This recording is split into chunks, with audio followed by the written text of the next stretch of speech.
Tu l'as peut-être remarqué, depuis quelque temps, il a été repéré sur le site web BitInfoChart qu'il y a une mystérieuse adresse qui est en train d'acheter massivement, je dis bien massivement, à l'échelle des milliards du Bitcoin. Je ne sais pas si tu as fait la remarque, je ne sais pas si tu as checké cela, je ne sais pas si tu as pu vérifier cela, mais je t'invite bien sûr à vérifier cette information parce que on peut bien voir que les choses sont en train de se rapprocher par rapport à une situation qui s'est passée il y a juste un mois. Cette situation, c'est par rapport, bien sûr, c'est tout simplement le dépôt pour l'approbation de l'ETF de BlackRock. Donc, vous vous souvenez, on a eu il y a un mois, n'est-ce pas, un mini bull run sur les crypto-monnaies concernant bien sûr la communication de BlackRock sur le Bitcoin, sur l'intention de vouloir mettre en place un ETF sur spot du Bitcoin. Donc, on va essayer de checker les faits, on va essayer de creuser pour voir les coïncidences ensemble, pour que vous puissiez bien sûr aussi constater la situation et, on va dire, conclure par vous-même. Sans plus tarder, intro. Salut la famille, j'espère que vous allez bien, j'espère que vous êtes en forme. Ici le docteur Idriss Safak de la chaîne AfroForex. Alors sur cette chaîne, nous parlons bien sûr de trading, économie, finance, business. Si tu n'es pas encore abonné, alors je t'invite à t'abonner, surtout à liker et à partager avec la communauté parce que c'est grâce à vos actions que YouTube parvient à recommander également le contenu ici aux autres et donc ça contribue à ce que nous puissions avoir un impact massif dans notre communauté en ce qui concerne l'éducation financière. Donc du coup, dans cette vidéo, on va essayer de faire un petit check, n'est-ce pas, de l'adresse qui est en train d'acheter mystérieusement beaucoup de Bitcoin depuis juste quelques temps et en un rien de temps, elle en a acheté pour des milliards. Et bien entendu, quand on parle de milliards, on n'en compte pas beaucoup dans le monde. On peut rapidement les identifier, on peut facilement les identifier si on commence à jouer à la méthode de l'exclusion. Donc, du coup, on va essayer de partager mon écran et on va essayer de voir concrètement ce dont je parle. Donc, voilà. Donc, ici, vous avez la plateforme Bitcoin Chart qui publie en général quelques statistiques concernant le Bitcoin et d'autres crypto-monnaies. Donc, c'est une plateforme qui existe depuis pas mal de temps. Et sur cette plateforme, l'avantage, c'est que tu peux avoir les adresses on va appeler ça entre guillemets, des plus riches. Donc, des personnes qui détiennent le maximum de Bitcoin, dans les top 1% ou les top 0,1%. Donc, ici, par exemple, on va voir que le tout premier ici a quasiment 248 500 bitcoins. C'est Binance, on peut voir ici Binance Cold Wallet, n'est-ce pas? Donc je vais essayer de souligner ça pour que vous voyez davantage. Là, vous voyez Binance Cold Wallet. Ici, on a Bitfinex qui vient en seconde position. Et en troisième position, on n'a rien, on n'a pas d'informations, c'est tout sec, c'est tout rien. Mais cette personne-là détient 118 000 BTC, 118 000 Bitcoin. Vous vous rendez compte? 118 000. Et regardez ce qui se passe. Ce qui se passe, c'est que on n'a presque jamais eu des in et des out. Donc, il a dû acheter pratiquement 150 fois, bon, ce que ça dit ici, ins and outs. Donc, in, c'est comme pour dire les entrées, out, c'est comme pour dire les sorties. Et là, du coup, pour les ins, on a 150, 154. Et les out, on a 1. Contrairement à Binance, où on va voir les ins qui sont à 800 et les out qui sont à 400. Donc, Binance fait au moins des entrées-sorties, entrées-sorties, entrées-sorties. Donc, pareil pour Bitfinex qui est en seconde position, qui a 133 ins contre 111 out. Donc, du coup, on peut bien comprendre qu'à ce niveau, il y a quelque chose qui se passe. Donc, cette adresse est purement dans de l'accumulation et non pas dans de la gesticulation sur les crypto-monnaies. Ok? Donc, une autre chose qu'on va remarquer, c'est que la date où elle a acheté pour la première fois est en réalité le 8 mai 2023. Bizarre, non? Donc, le 8 mai 2023, un mois, juste quelques mois, non, juste quelques jours carrément, ou quelques semaines avant la déclaration officielle du dépôt pour approbation on va appeler ça comment? De l'ETF sur spot du Bitcoin. Ça, c'est très intéressant. Juste un mois avant, on a eu les premiers achats. Regardons plus en détail en réalité. Et la dernière date à laquelle elle a fait un mouvement, une activité sur la plateforme, c'est le 24 août. Donc, voilà, on va essayer de voir ça en tout cas ensemble en détail parce que c'est intéressant de suivre ça de près. Ok? Regardez, lorsqu'on va en fait sur l'évolution de ces activités, de cette adresse-ci, on peut bien voir que on a bien commencé en mai. Vous pouvez voir la première transaction qui s'est passée ici. Donc, en rouge, vous avez la balance en dollars américains. Là, en bleu, vous avez, on va dire quoi, le capital, hein, ou alors l'investissement global en dollars américains. Et en bleu, vous avez l'investissement global en BTC. Donc, tout ce qui est en BTC va être transformé ou alors converti en dollars américains pour donner des millions. Donc, vous pouvez bien voir qu'ici, là, l'axe des ordonnées est libellé en billions, donc en milliards de dollars. Ça veut dire que la première transaction était déjà quasiment à près de 500 millions de dollars.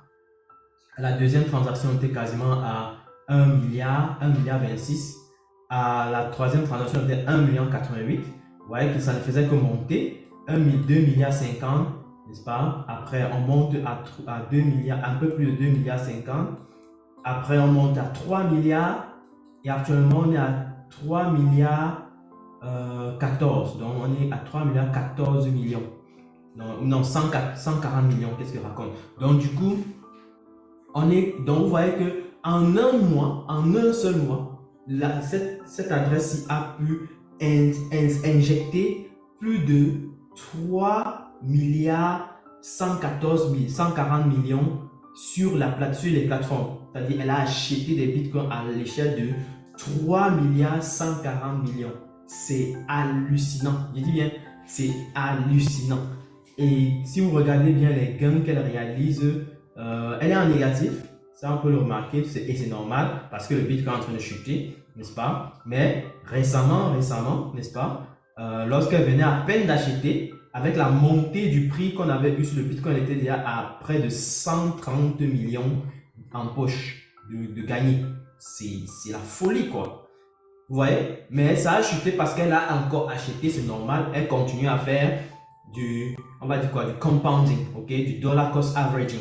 Ok, donc elle a acheté récemment, c'est ce qui a fait que avec la chute du Bitcoin, il y a eu clairement les profits qu'elle avait réalisés ici sont revenus à négatif et on peut bien voir que le montant d'argent qui est négatif dans le portefeuille c'est environ 38 millions. 38 millions sur quasiment 3 milliards 140 millions, c'est quasiment rien en fait, c'est 1 pour 1000, quelque chose comme ça, c'est 1 pour 1000. Donc il a perdu juste 1 pour 1000%, donc 0,1%, c'est la folie quoi, c'est la folie. Donc vous pouvez comprendre qu'ici en fait, il n'y a pas monsieur, madame, tout le monde qui va mobiliser déjà 3 milliards, n'est-ce pas, 3 billions en l'espace de moins d'un mois. Ok, on est d'accord sur ce point. Et la question qu'on doit se poser, c'est qui est la personne qui est en train de communiquer beaucoup plus sur le Bitcoin en temps réel où on est en train de parler actuellement? Quelle est l'institution qui est en train de communiquer beaucoup trop en ce qui concerne le Bitcoin, ou alors qui est très prospère concernant le Bitcoin, concernant les crypto-monnaies? Eh bien, on peut directement tomber sur Larry Fink. Larry Fink qui est en fait le PDG de BlackRock. Donc, comprenez que là, tout de suite, il y a des chances, je dis bien il y a des chances, c'est pas dire que c'est vrai, ok, il y a des chances que ce soit son adresse, il y a des chances que ce soit lui qui soit en train de se positionner déjà sur le Bitcoin en anticipation par rapport à ce qui va se produire dans les mois à venir. N'oublions pas que on aura le halving, ok, on aura le halving en avril. Et quand je vois une adresse comme ça en train de se positionner, j'imagine pas ce qu'elle va réaliser comme potentiel dans quelques mois seulement. C'est-à-dire le revenu qu'elle va réaliser peut-être en quelques mois pourrait faire peut-être le revenu qu'elle aurait pu réaliser en 10 ans. Vous vous rendez compte? C'est la folie. C'est la folie totale. Eh bien, parfois sur les marchés financiers, il faut être prêt à prendre le risque. Et justement, les gens, quand on risque 100 dollars, on pleure. Vous comprenez que celui-ci qui a risqué 3 milliards, 3 billions, qu'est-ce qu'il va faire? Il va se suicider? Non. Il faut savoir mesurer en fait son risque. Et je pense que c'est pas n'importe qui va venir mettre 3 billions ou alors 3 milliards sur les marchés comme ça. Et que le risque ne soit pas bien mesuré.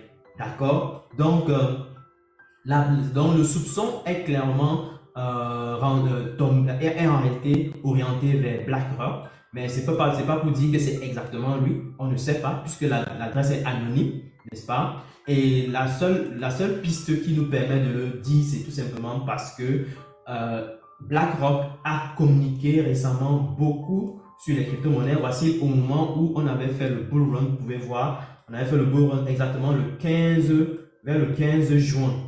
Et pendant qu'on était en mai, n'est-ce pas? Pendant qu'on était en mai, regardez, vers le 15 mai, c'est là où ils ont commencé à acheter. C'est là où cette adresse-là a commencé à acheter. Il faut être clair là-dessus. Donc, l'adresse a commencé à acheter lorsqu'on était vers le 12 à 15 mai. Donc, vous comprenez que il y a quand même du soupçon à se faire. Il y a quand même des questions à se poser, d'accord? Donc, il y a des questions qu'on peut se poser à ce niveau. Donc, si on peut aller regarder les articles concernant BlackRock, on va se rendre compte que BlackRock communique assez, je dis bien assez, sur les crypto-monnaies. Je ne vais pas prendre le temps pour ouvrir les articles, mais ce n'est pas nécessaire.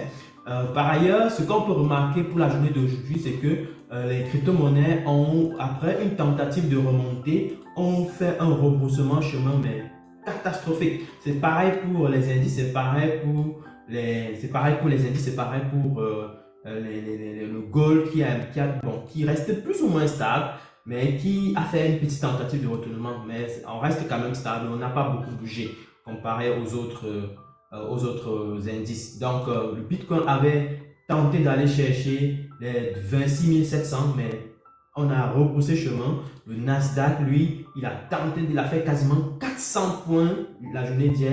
Et vous pouvez voir qu'ici, on a fait un retour à l'ascenseur, un retour brutal à l'ascenseur. Donc, c'est la folie. Pareil pour le DAX 30, on a fait exactement la même chose. On est revenu à la case départ en un rien de temps. Ça, c'était les efforts qui ont été fournis pendant 3 jours, qui ont été basculés totalement à la baisse comme ça. La question, c'est de savoir si ces indices-là vont aller chercher plus bas. Il y a des chances. Actuellement, moi, je pense qu'il y a beaucoup de chances que ça ne se fait. C'est-à-dire que les indices descendent pour aller chercher plus bas là. Ou encore, le Nasdaq, pareil, descend encore pour aller chercher beaucoup plus bas. À suivre de près, les amis, parce que ça risque de faire du n'importe quoi. Si on va sur le Bitcoin, on voit qu'on a tenté, on voit qu'il y a eu une manipulation ici. Et il y a des chances que le Bitcoin brise pour aller plus bas. Et là, on peut voir qu'il y a une très bonne divergence haussière. Ça voudrait dire en réalité qu'on reste quand même sur une intention d'aller à l'achat, n'est-ce pas? Quand on voit la divergence se prononcer, on reste sur une intention d'aller à l'achat. Ça voudrait dire que faut faire attention, il faut se préparer éventuellement à saisir l'opportunité quelque part ici. Ça risque de bouger fort, ça risque de bouger assez fort. C'est vrai que le mois de septembre n'est pas très souvent un bon mois pour pouvoir trader parce que l'historique a prouvé que la majorité des mois de septembre, depuis l'historique des 10 dernières années, a toujours été négatif. C'est-à-dire si tu décides que à chaque mois de septembre, tu achètes le Bitcoin ou n'importe quelle crypto-monnaie, le Bitcoin principalement, le 1er septembre et tu revends le 30 septembre, tu serais perdant dans la majorité des cas, dans la majorité de tout l'historique. Donc ça voudrait dire qu'il y a pratiquement 90% de chances que si tu achètes la crypto d'ici début septembre pour revendre en fin septembre, tu risques de perdre ton argent. Donc, ceci ne veut pas forcément dire que pour cette année, ça va se faire pareil, mais ça voudrait dire qu'il faut faire attention sur les qualités des transactions qui se font en général au mois de septembre. Il peut y avoir un effet de saisonnalité qui crée cette tendance plutôt négative à chaque fois.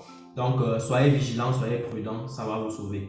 Voilà, donc on peut voir que pareil sur Ethereum, on a tenté d'aller plus haut, on est en train de repousser chemin. Est-ce qu'on va venir chercher finalement le point où on a testé récemment, ce qu'on va voir tantôt.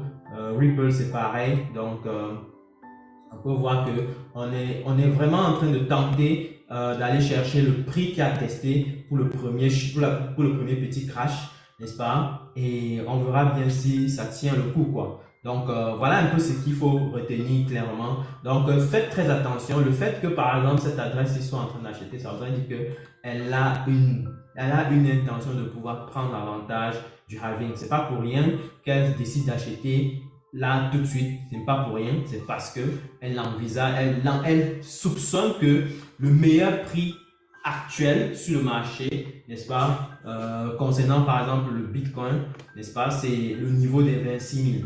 Ok, niveau des 26, parce que regardez, on était exactement à ce même niveau-là depuis mai, n'est-ce pas, 26 000, on était quasiment 26 000 quand on était en mai, et vous voyez qu'on a tourné, on est allé chercher les 25 000, après on revient. Donc, selon l'analyse, selon les analystes possédant cette adresse-là, ça voudrait dire que le 26 000 est un prix en or. Et je vous ai présenté un graphique sur Glassnode qui vous montrait à quel point est-ce que le Bitcoin est actuellement sous-évalué. Et si le Bitcoin est sous-évalué, vous avez juste à prendre les autres altcoins qui ont des fondamentaux et vous vérifiez également si ces altcoins-là sont sous-évalués. Ça vous donnera un peu plus d'informations pour voir si vous avez intérêt à acheter ou pas et peut-être prendre avantage de l'effet de hausse qui pourrait se prononcer de manière un peu plus amplifiée sur les altcoins plutôt que sur le Bitcoin. Donc, voilà un peu mon propos sur le point. Maintenant, dis-moi en commentaire ce que tu en penses. Dis-moi en commentaire qu'est-ce que tu penses de la situation. Est-ce que le 26 000 pour toi est le meilleur prix? Est-ce que tu dois analyser, aller chercher encore plus bas? Pour moi, sincèrement, je pense que c'est possible qu'on aille encore chercher plus bas. Mais déjà à 26 000, ce serait déjà un bon niveau. D'accord? Donc du coup, on va encore aller chercher plus loin. Allez, donc je vais vous laisser sur ce point. Likez la vidéo, partagez. C'est grâce à vos petites actions comme ça là qu'on parvient à impacter massivement la communauté. Je remercie déjà tous ceux qui donnent leur soutien à la chaîne, à tous ceux qui partagent, à tous ceux qui like, à tous ceux qui lâchent les commentaires. Dites-nous en commentaire depuis où est-ce que vous intervenez. Dites-nous en commentaire depuis où est-ce que vous regardez la vidéo. Ça nous fait grandement plaisir. Ceci étant dit, je vais vous laisser sur ce point et on se dit à très bientôt pour une prochaine vidéo. Ciao.